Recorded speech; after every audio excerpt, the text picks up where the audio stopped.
Hello, and welcome to the Thrive for Life. I'm your host, Dr. Shelly, and I'm so excited to be coming to you tonight to talk a little bit about the 5 secrets of crushing your exercise regimen. I know you're like, this is not that exciting, but it is because exercise is so important in your weight loss journey, and sometimes you just have to get started. So I'm so excited to be able to talk to you about that today. If this is your first time hearing or watching this or looking at the replay, let me just introduce myself. My name is Dr. Shelly. I'm a board-certified internal medicine, obesity medicine physician outside of Atlanta. And I'm also the host of the podcast, Back on Track, Overcoming Weight Regain. So if you want some more inspiration, feel free to go to any place you listen to your podcast, Apple, Spotify, iHeart, wherever it is, and check out the Back on Track, Overcoming Weight Regain podcast. You actually may get a lot of information, tools to help you with your weight loss journey. Also, and if you wouldn't mind, reviews help. So if you can give me a review, I'd be more than grateful. And so my whole premise is I try to help busy people with implementing healthy habits in your lifestyle. So what I talk about is just how can you implement it? How can we make this real? Because a lot of times we have these different expectations on what should happen. We should eat right all the time, we should exercise all the time. But some days it's just difficult. Either we have responsibilities at home, taking care of our children, taking care of our spouse, or we may be having work responsibilities that make it so difficult to start healthy habits. Well, I'm here for you. I totally understand. I'm a full-time physician, so I understand what it is to have time crunch. And so I'm here to help you with kind of starting off strong and implementing healthy habits. Well, without further ado, let's get started and talk about secret number 1, which is there are several health benefits besides weight loss when you exercise. So a lot of times people think of exercise as just a way of losing weight, but it actually can benefit you health-wise. So let's talk about it. What happens when your body works out? Well, number 1, you actually increase your endorphins. Your brain increases your endorphins. Now, endorphins is a hormone that helps you feel happy. So if you're feeling a little bit sad, you're feeling a little bit depressed, a little bit stressed out, go for a walk. It'll help alleviate that stress. It'll help increase the endorphins in your body. Also, exercising helps bring stronger muscles. Now, I know we're talking about other things other than weight loss, but the more you tone, the more muscles you have, that actually helps with bone health. It helps to strengthen your bones when your muscles are toned. Also, muscles burn more calories than fat. So you're burning more calories at rest than somebody else who has less muscles. So definitely increases your muscles. And the other thing is, it also increases your heart. It makes you have a stronger heart. When you're exercising, your heart actually not only pumps a little bit more, but it helps strengthens the heart. So it has muscles increases. When we look at like a class A athlete like Lance Armstrong, his heart actually at rest beats at a slower beat than probably the rest of us. Why? Because he's so fit, or he was so fit. I haven't seen him recently. But most athletes, their heart rate is a lot lower because their heart doesn't need to pump that blood out so much because it's stronger. The muscles has increased, so it can pump out the blood faster and not as much as maybe the average person who doesn't exercise. So the other thing with exercise, it helps decrease your sugar level. Yes, did you know that? It increases your sugar level by increasing the insulin that's circulating in the blood. And that insulin causes your sugar to be utilized by the different organs, the different cells for energy, which decreases your level. So exercise is important. So let's talk about some other benefits. Like I said, improves your cardiovascular function. It regulates your sugar or blood glucose levels. It actually improves your cholesterol, causes you to be more independent because you're moving around more. You don't need a cane. You don't need a walker as much. It also could be a place for socialization. You may meet people when you exercise. You have conversations with people you probably never would actually talk to had you not been exercising. Also, it increases your sexual function and increases your good cholesterol. So it's actually very helpful. It also reduces your blood pressure, reduces mortality rates, reduces the amount of medications you have to take, especially if it's due for blood pressure and your diabetes. These things can be actually affected by your exercise. So the more you exercise, the less blood pressure you need, medications you need, or diabetes medication. also decreases your pain, which you may think is kind of counterintuitive, especially if you're like, oh, I have this knee pain, oh, I have this back pain, I can't exercise. I hear that a lot. But when you do exercise, and we'll talk about what to do when you have these different ailments, it actually strengthens your quads, which then strengthens your knees. So it is important to kind of get the exercise in, the right kind of exercise that you can do with your different ailments, and also can reduce depression as well. Secret number 2. If you're trying to lose weight, you need more than 150 minutes per week. Now, and let's look at how much exercise you do need. So for general health benefit, it is recommended that you exercise 150 minutes per week, which comes out to 30 minutes, 5 days out the week, with strength training at least 2 times during that week. That's just for general health. That's just general health. But if you're trying to lose weight and you're trying to prevent weight regain, which is basically losing weight, then gaining it back, then you need to up the ante and get up to between 200 and 300 minutes per week. And I know that's a lot, which adds up to maybe 6 hours, 40 to 60 minutes per week, 40 to 60 minutes per day, 5 days out the week.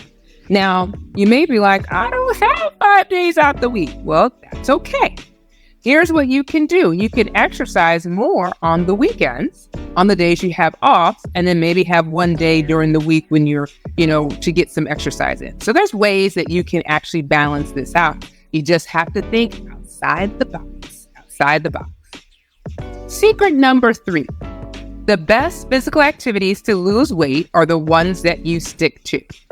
Now, a lot of times when I talk to patients, they'll tell me that, yes, I started exercising and then I fell off. And I was like, well, what were you doing? It's like, oh, I was doing like this. I was exercising 2 hours a day, going to the gym. And I'm like, but I just couldn't keep it up.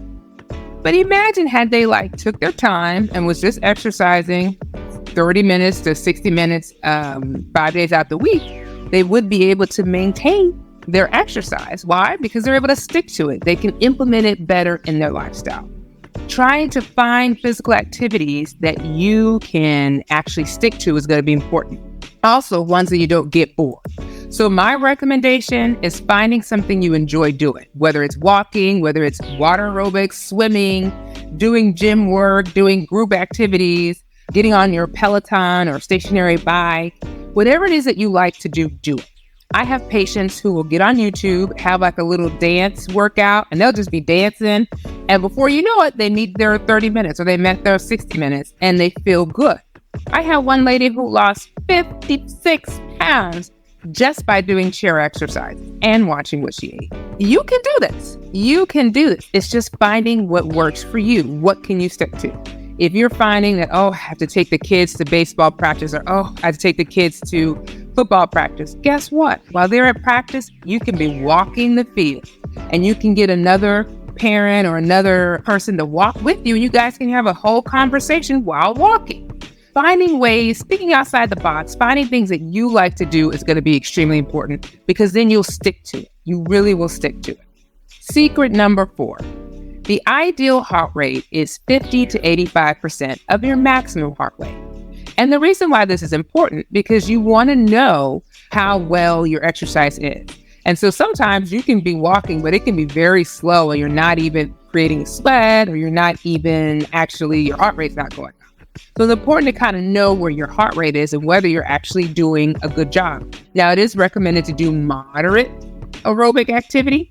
And a moderate aerobic activity is when your heart rate is 50 to 85% of the maximum heart rate. Talk about how do we calculate maximum heart rate. So the maximum heart rate is basically 220 subtract your age.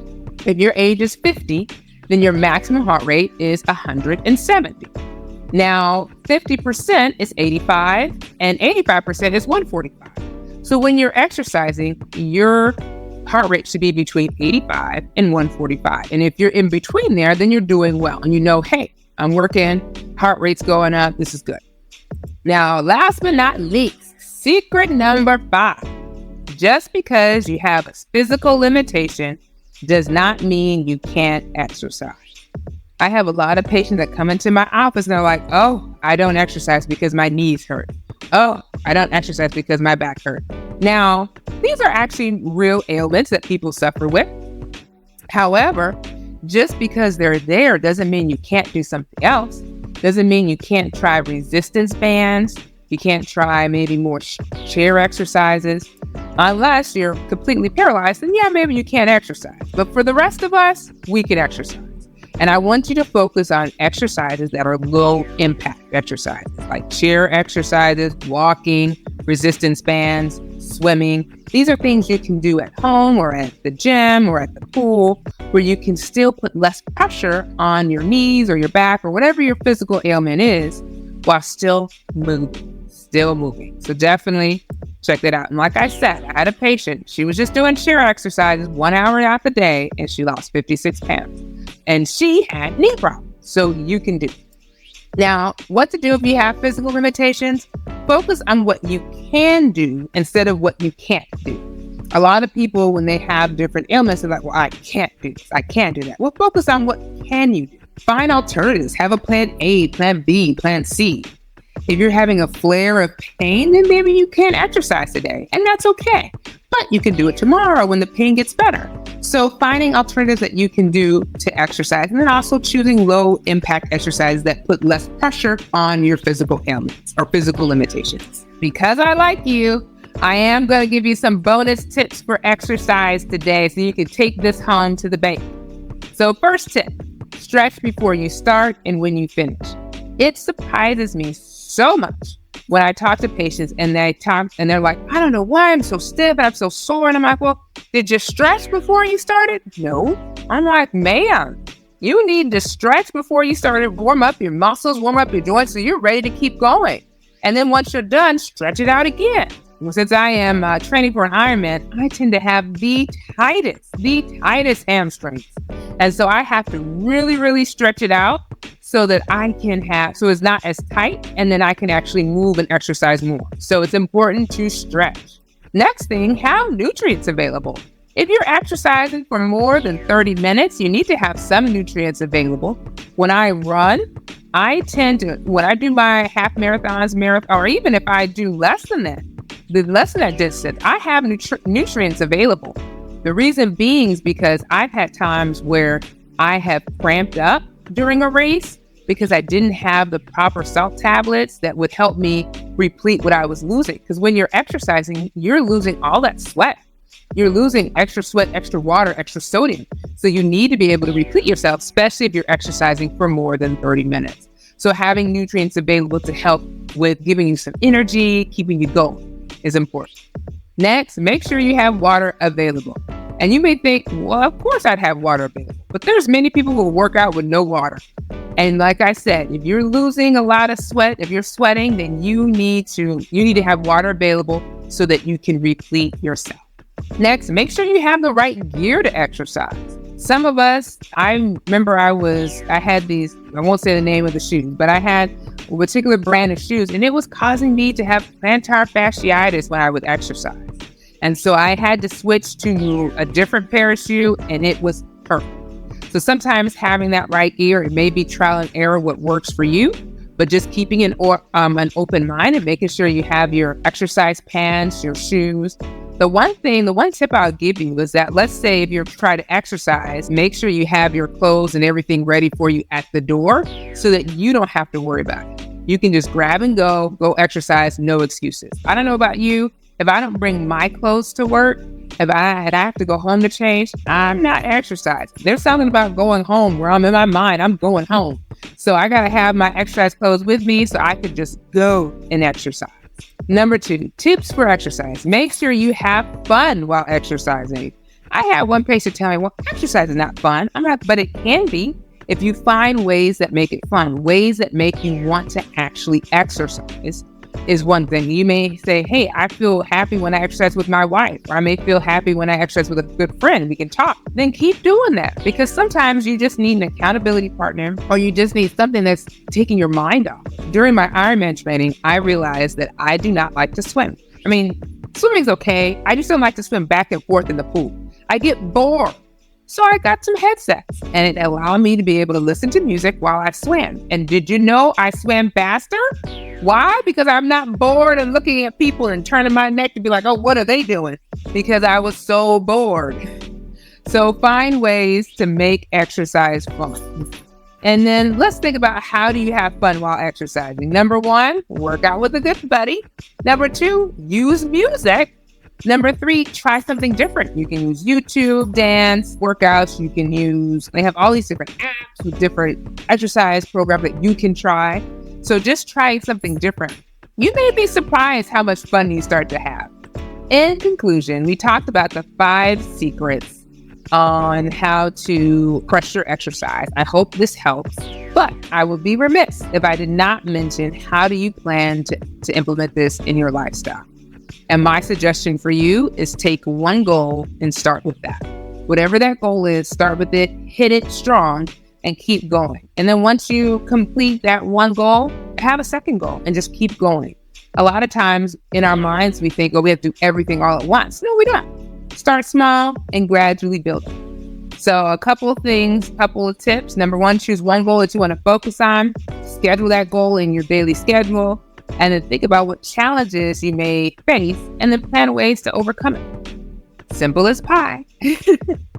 Well, I'm your host, Dr. Shelly, and I'm so glad to have you listen to this Facebook Live. Also, I have a free resource for you, which is the 5 secrets to begin your weight loss journey. And you can go to drshelly.md.ck.page/begin to receive your 5 secrets to beginning your weight loss PDF. And then also sign up for a weekly newsletter where every week I'm giving you tips on how you can be better and how you can help with your exercise. Well, thank you again for watching. If this is a replay, put #replay in the comments. And if you have any questions, I will be happy to look at them and happy to answer you back. All right. Until next time. Bye.